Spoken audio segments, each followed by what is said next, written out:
So ITC Reef Culture were kind enough to send me this over to try free of charge. However, there were no conditions on this and I was free to express any opinions I had on the product.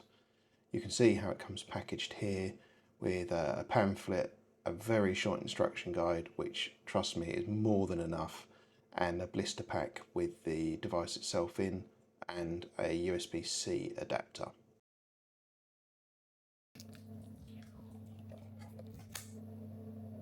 So here we are with the new Parwise Pro.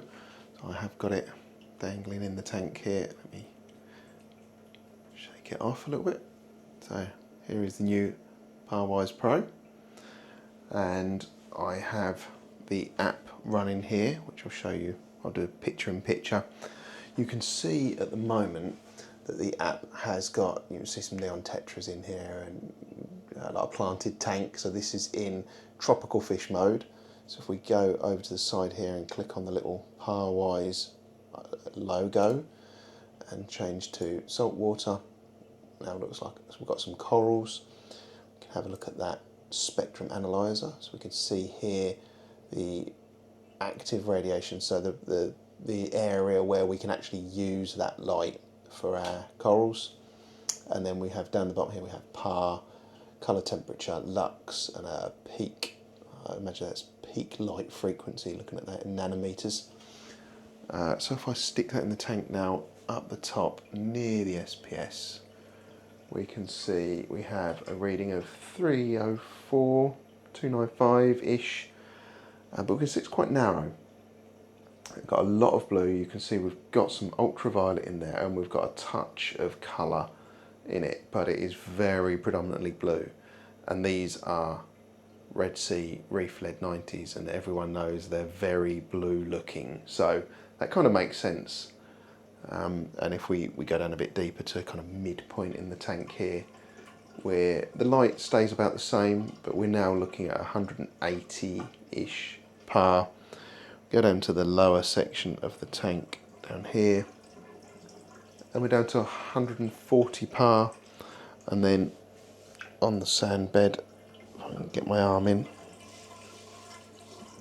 we are 160 PAR-ish. But what's really interesting,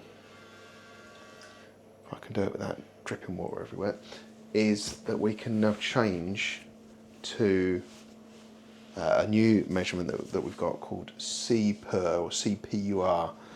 And if I click on that now, it's only caring now about the light that you're getting that's usable, and it's giving you a measurement of the intensity of just that light, not all of the light like we were looking at with PAR. So if we do the same test again now, and I look at the SPS, so I'm now at that SPS level that was 304-ish before, we're now at 270.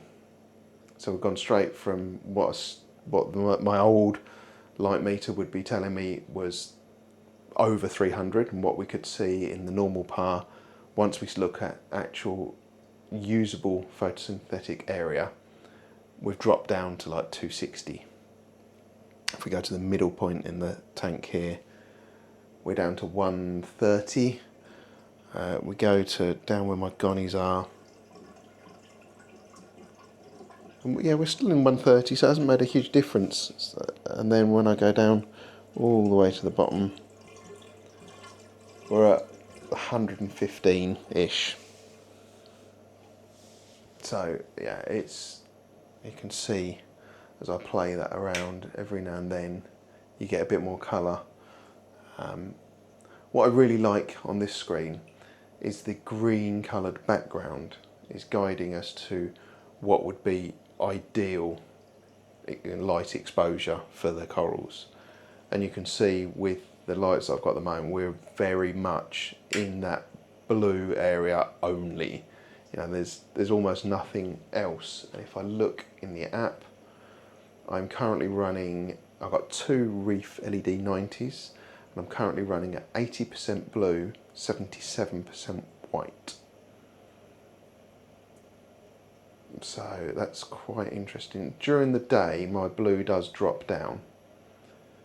My white is like 90% and my blue is 75, something like that. So during the midpoint of the day, it does have a much more white light. So I think I'll probably have to give it a try on a day when I'm not in the office, where I can just quickly try it at lunchtime or something and see what that looks like. But yeah, some really interesting results. And I think probably one of the big points for me was just how easy it was to set up. I can remember the days where you had to install drivers before you plugged anything in, and I'm very glad that those days are behind us. I plugged it in, connected to the web address that it says in the pamphlet that it comes with, and it said, oh, you needed to do a software update. Clicked OK. 2 seconds later it was done, and then I just kind of went straight into using it. So yeah, really good. I'm really interested actually to now compare what I'm getting here with what Matt's getting in his tank, because we've been talking quite a bit about coal growth levels between the two tanks, and we've had so many variables that it could be, to be able to compare light levels between the two of us like this. We're going to know we're comparing apples with apples, and if there is a big difference, great, we've found what it is. If not, we've ruled it out and we can move on to other parameters. Is it what is dosing? Is it the stability of the dosing? Is it water chemistry?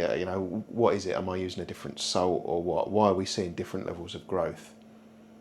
So hopefully you've found that useful. Thank you very much to ITC for sending us the unit to try. They didn't ask me to say anything in particular.